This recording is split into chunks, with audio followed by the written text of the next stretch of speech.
भगवान शिव शंकर श्रद्धा को प्राप्त करने के लिए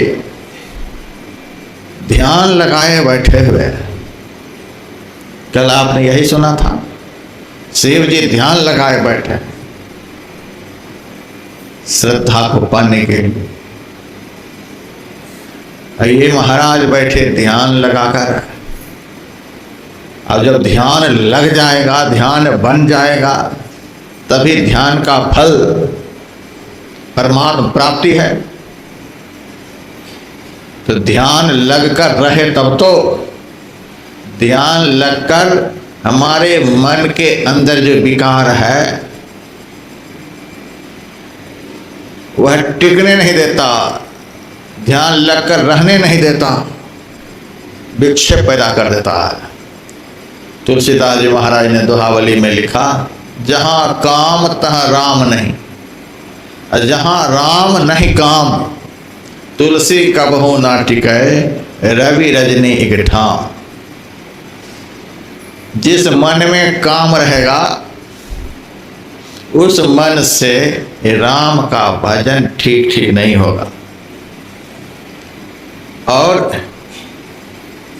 जब मन में राम प्रवेश कर जाएगा तब उस मन में काम नहीं उत्पन्न होगा।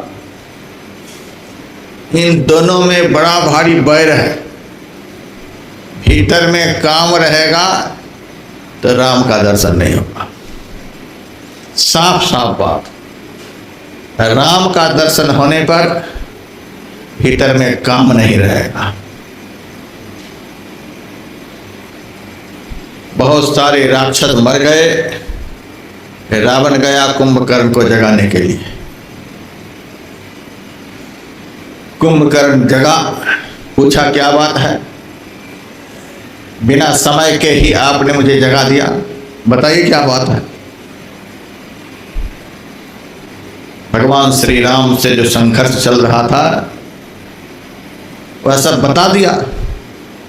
कुंभकर्ण ने कहा, राम का तो भजन किया जाता है, राम से तुम्हारी लड़ाई चल रही है। जिनका भजन करके कल्याण होता है उनसे तुम्हारी लड़ाई चल रही है, तुम्हारा कल्याण कैसे होगा। तो लड़ाई का कारण क्या है? तो लड़ाई का कारण सीता है। सीता के लिए युद्ध चल रहा है। सीता तो जगत जननी भवानी है, साक्षात भक्ति स्वरूपा है। भक्ति करनी चाहिए कि भक्ति का हरण करना चाहिए, उल्टा काम कर रहा।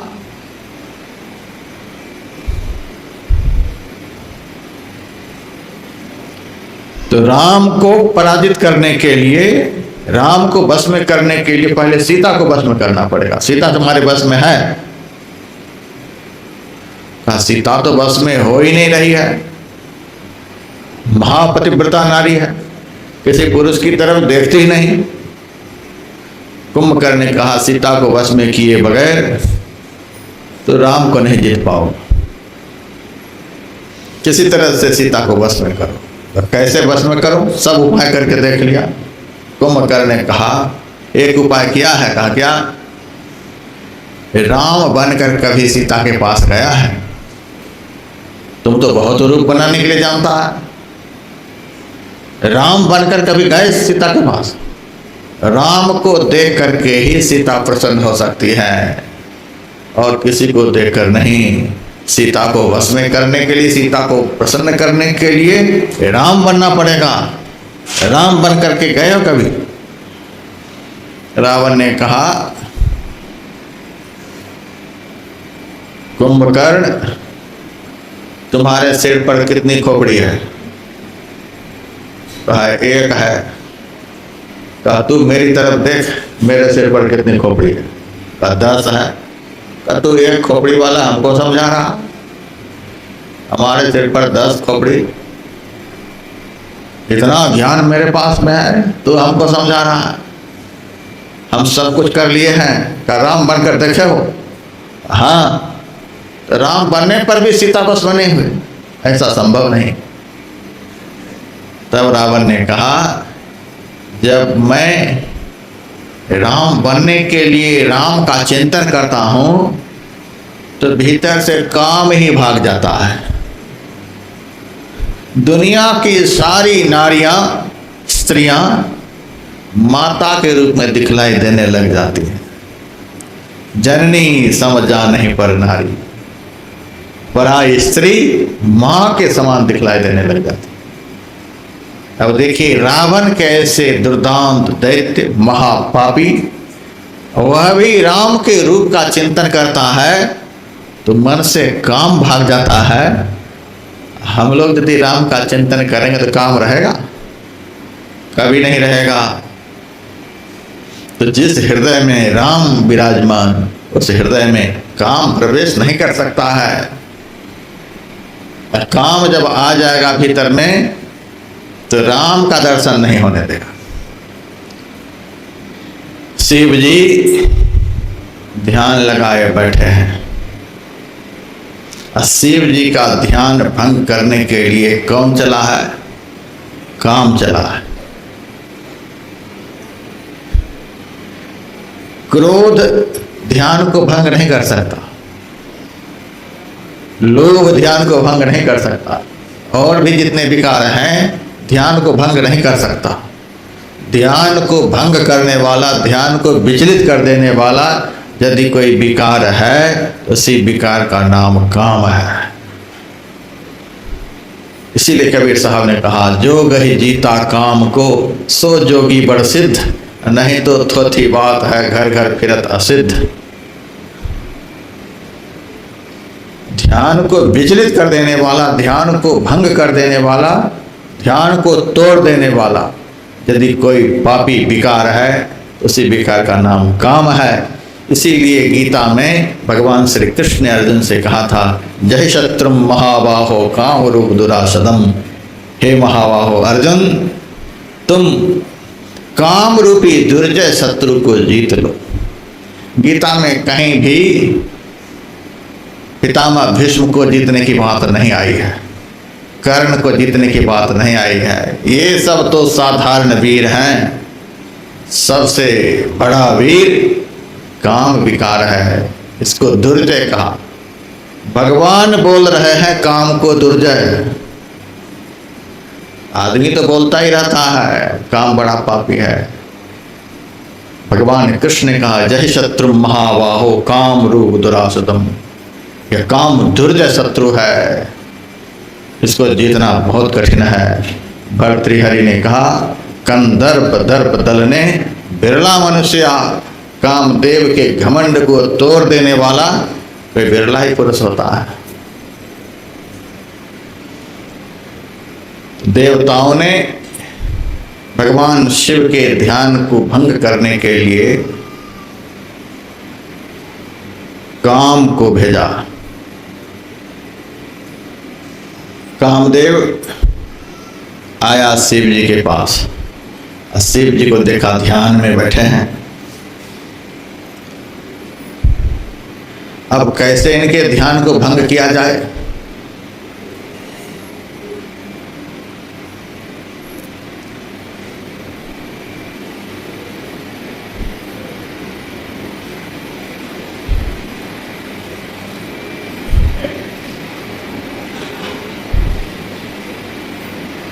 कैसे इनके ध्यान को भंग किया जाए? तो उन्होंने वातावरण बनाया। कामदेव की सेना है बसंत ऋतु। बसंत ऋतु का निर्माण किया, वातावरण बनाया। सांसारिक वातावरण यदि अनुकूल हो जाए तो काम को जीतना मुश्किल हो जाए। देखिए काम कैसे प्रभाव डालता है। ऐसे अटैक कर देगा तो आप पराजित कर देंगे।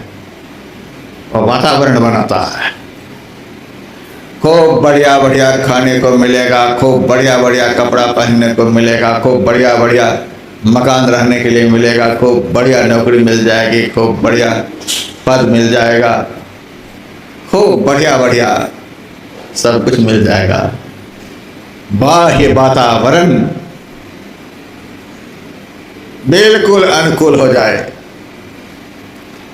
चारों ओर से इंद्रियों को लुभाने वाला सारा पदार्थ उपलब्ध हो जाए, तब काम को जीतना बहुत मुश्किल है। यह काम विकार यह सब वातावरण बनाता है।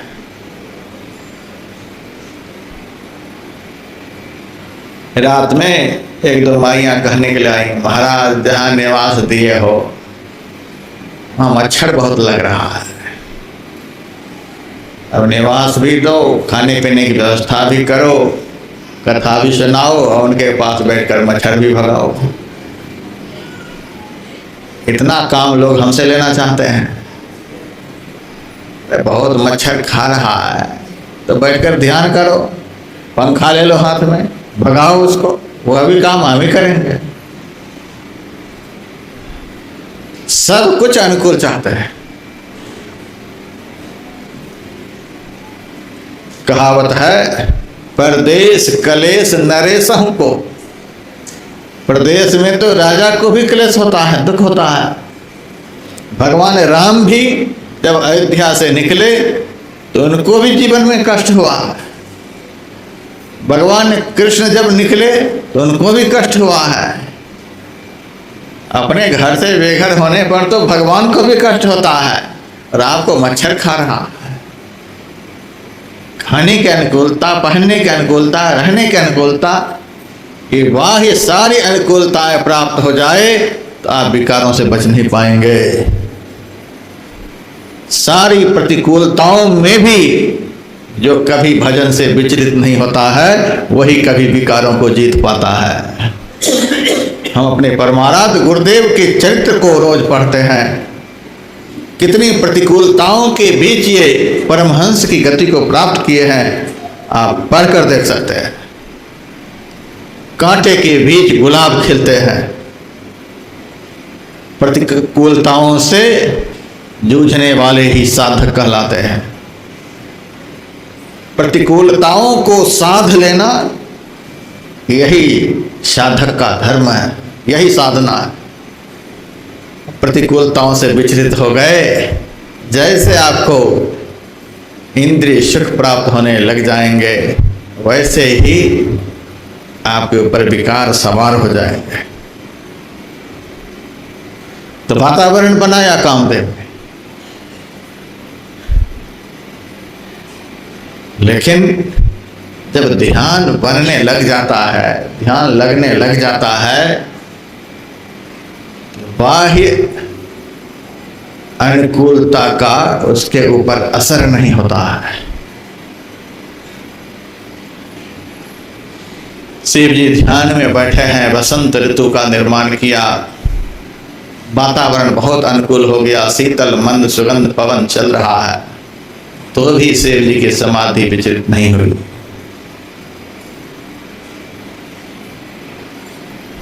उसके बाद स्वर्ग के सारे भोगों को उपलब्ध कराया।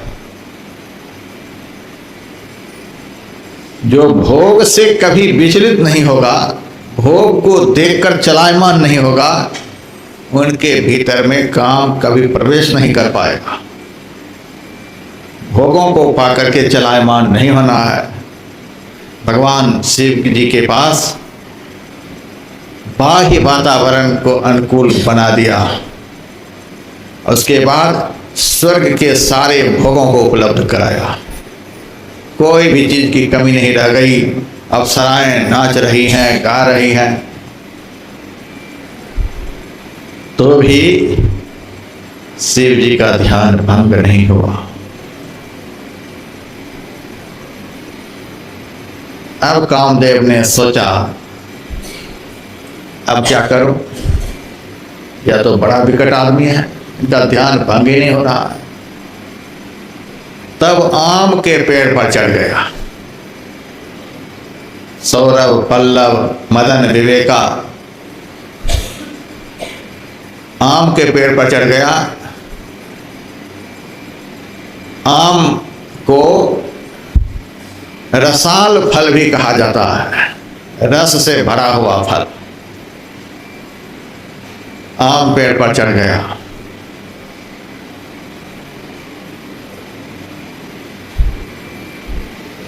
और वहां से शिव जी की तरफ देखने लगा।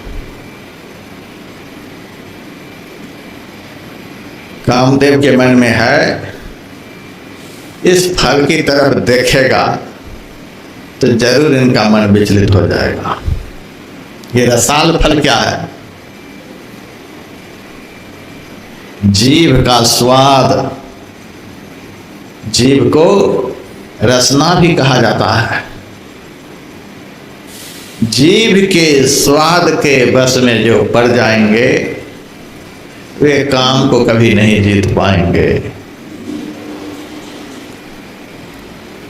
बिहार प्रांत में एक संत हुए गोस्वामी लक्ष्मीनाथ परमहंस, उनकी वाणी में है, विषय वासना छुटत न मन से, नाहक नर बैराग कर, जल बिच मीन बझे बंसी में, जिभ्या कारण प्राण तजे, सो रसना बस कियो न जोगी, नाहक इंद्री साधि मरे। कर्मेंद्री और ज्ञानेंद्री का आपस में बड़ा भारी संबंध है। कान जो है ज्ञानेंद्री है, और मुंह जो है कर्मेंद्री है। इन दोनों में बड़ा भारी संबंध है।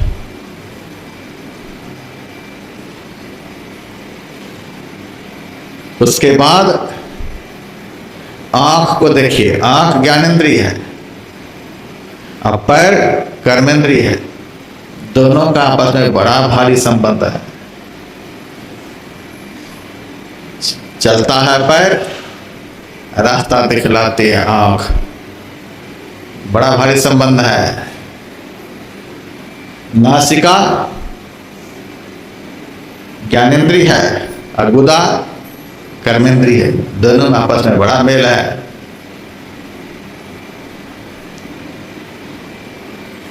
हाथ कर्मेंद्री है और चमड़ा ज्ञानेंद्री है।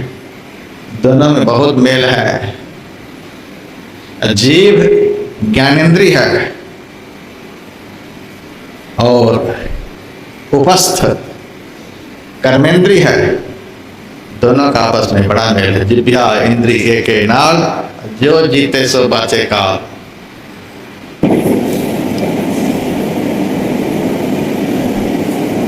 रसाल शब्द से संकेत मिलता है सुंदर स्वाद से। सुंदर स्वाद के वशीभूत जो हो जाएंगे, बढ़िया बढ़िया खाने को मिले, थोड़ा भी नमक कम पड़ जाए तो मन छटपटाने लग जाए, थोड़ी सी हल्दी कम पड़ जाए, थोड़ा सा मिर्च कम पड़ जाए, स्वाद के वश में जैसे ही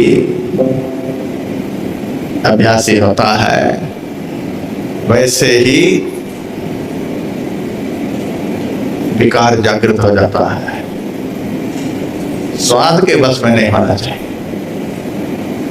हरिद्वार में महाधिवेशन हुआ था,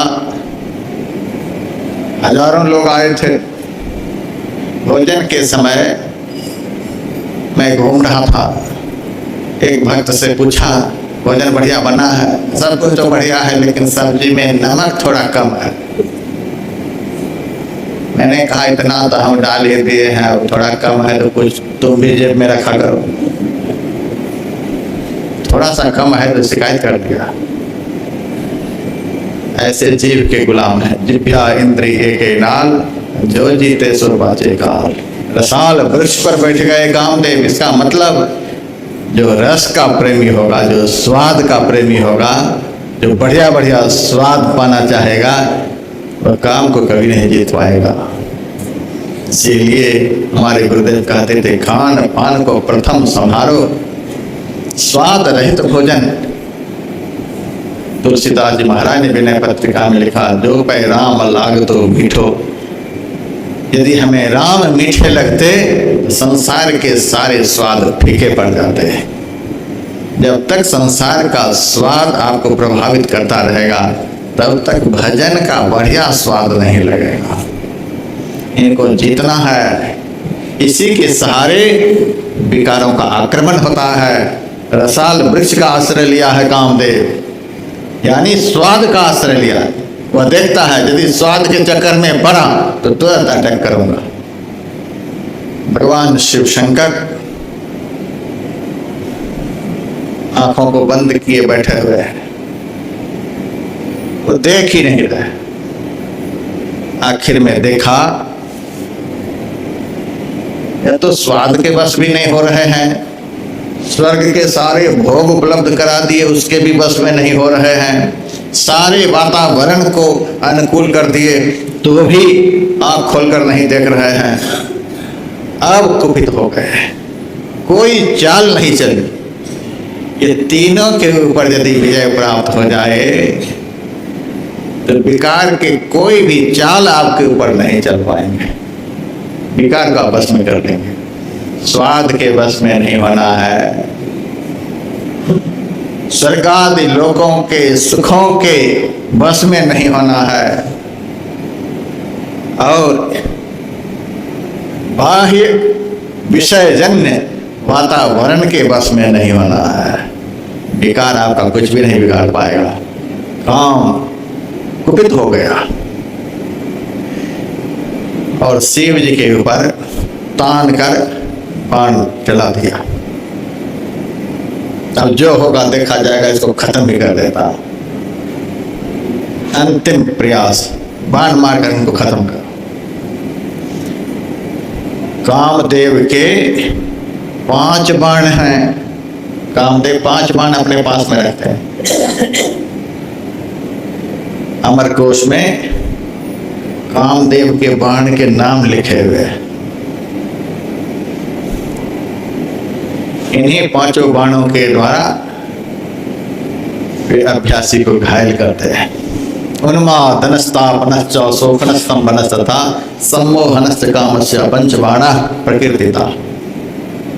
उन्मादन, जब यह विकार उत्पन्न होता है, जब यह विकार अंदर में प्रबल होता है तो आदमी को पागल बना देता है। क्या करना चाहिए क्या नहीं करना चाहिए, कर्तव्य को वह भूल जाता है।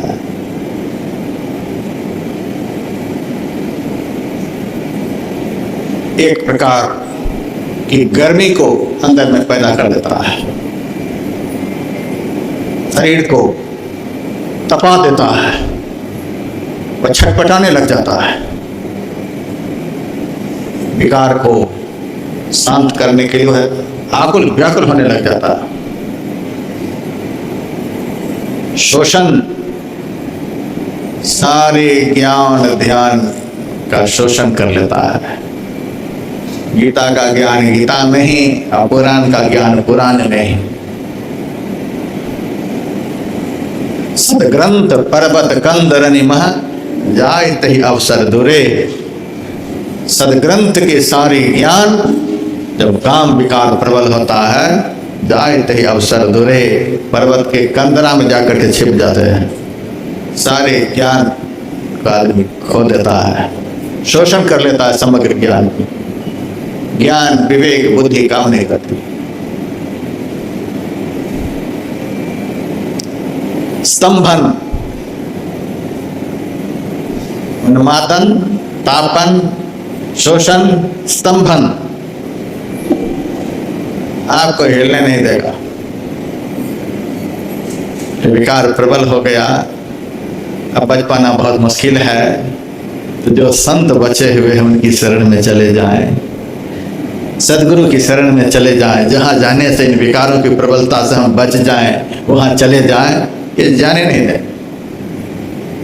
हिलने नहीं देंगे, पागल बना करके छोड़ देंगे, बचने का कोई प्रयास नहीं करने देंगे।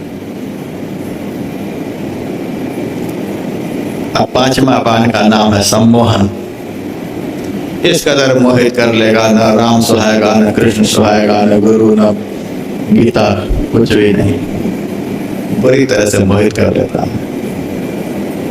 ये 5 बाण हैं, ये सब यदि अंदर में होने लग जाए तो समझिए ये बाण चल गया है। रास्ता बता रहा हूं, कि 5 में से एक भी अंदर में होने लग जाए, समझ जाइए बाण जल चुका है, अब भागो। जो लगे हुए बाण को हृदय से निकाल सकें, ऐसे सदगुरु की शरण में भागो। पांचों चोर सदा मग रोकर, इनसों कर छुटकारी, सदगुरु नायक के संग मिल चल लूट सके नहीं धारी, मनवा राम के व्यापारी। सदगुरु की शरण में भागो, संत की शरण में भागो, जो काम के बाण से बचा पाएंगे। जिनको ये बाण नहीं लगे हैं, न लग सकते हैं, वे ही आपको बचा सकते हैं। संत सदगुरु के लक्षण में सुंदरदास जी महाराज ने लिखा है, काम ही न क्रोध जामे, लोभ ही न मोहता में, मद ही न मत्सर, न कौक विकारो है। और भगवान राम ने लिखा, खट विकार जित अनघा कामा, जिनमें कोई भी विकार नहीं, जिनके ऊपर किसी भी विकारों का आक्रमण नहीं हो सकता, ऐसे संत सदगुरु ही इन विकारों के बाणों से बचा सकते हैं। ये 5 बाणों की जो चर्चा हुई है, इनसे सावधान होना है। एक का भी असर हो जाए तो तुरंत सावधान हो जाइए कि भागो सदगुरु की शरण में, भागो संत की शरण में, वे ही बचा सकते हैं। भगवान शिव शंकर के ऊपर कामदेव ने 5 बाणों का प्रहार किया। ध्यान तो शिव जी का विचलित नहीं कर सका। अब शिव जी भी मन ही मन सोचते हैं, सठंग साठंग समाचार। इस पापी ने देख लिया कि सारा प्रयास करने पर भी इनकी समाधि नहीं टूट रही है, अब तो भी प्रहार पर प्रहार किए जा रहा है, अब इसको खत्म कर देना ही अच्छा है। आंखों को खोल दिया और चारों तरफ देखने लगे। कामदेव कहीं नहीं दिखलाई दिया, कामदेव छिपा हुआ है, कहीं नहीं दिखलाई दिया। बाहर की दोनों आंखों से आप विकारों को नहीं देख पाएंगे। ये 2 आंख वाले कभी भी विकारों को नहीं देख पाएंगे। विकारों को देखने के लिए, विकारों को पराजित करने के लिए जब तक तीसरी आंख का प्रयोग नहीं करेंगे, तब तक आप सफल नहीं होंगे। शिव जी चारों तरफ नजर फिरा कर देखते हैं, कहीं भी कोई नजर नहीं आता, लेकिन शिव जी समझ गए कहीं जरूर है। इनका प्रहार पर प्रहार जब हो रहा है तो कहीं जरूर है। कामिनी के तन मन कहिए सघन बन, जो कोई जाए सो तो भूली ऊपर तो है। सुंदर है गति कटी केहरी के भय जामे, बेणी काली नागनी सो फणी कुधर तो है। कूच है पहाड़ जहाँ काम चोर बसे तहाँ, साध के कटाक्ष बाण प्राण को हरत है। सुंदर कहत एक और डर जाने अति, राक्षसी बदन खाऊं खाऊं ही करत है। तो काम चोर है, बड़ा छिप करके रहता है।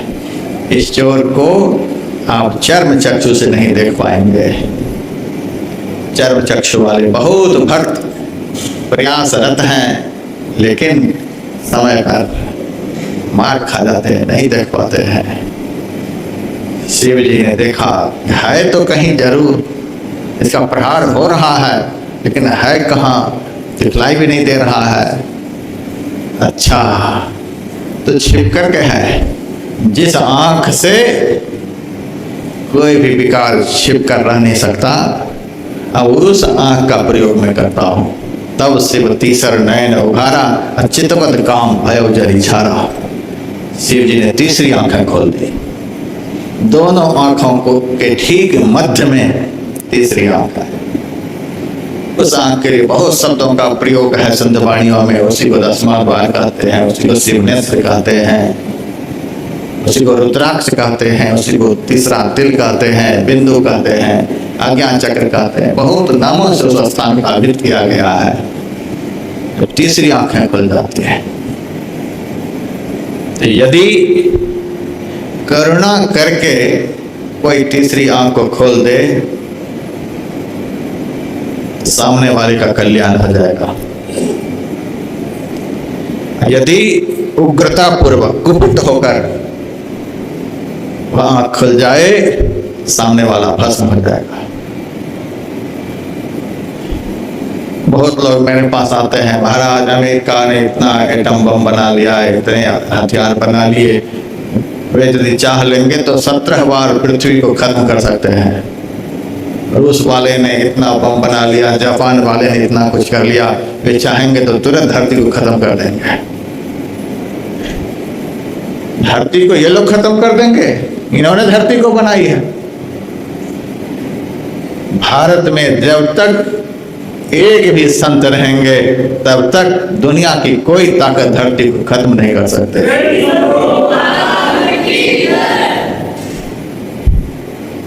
अमेरिका में, इंग्लैंड में, जापान में, रूस में अणु बम है, परमाणु बम है, दुनिया को संहार कर लेने वाला औजार है, हथियार है।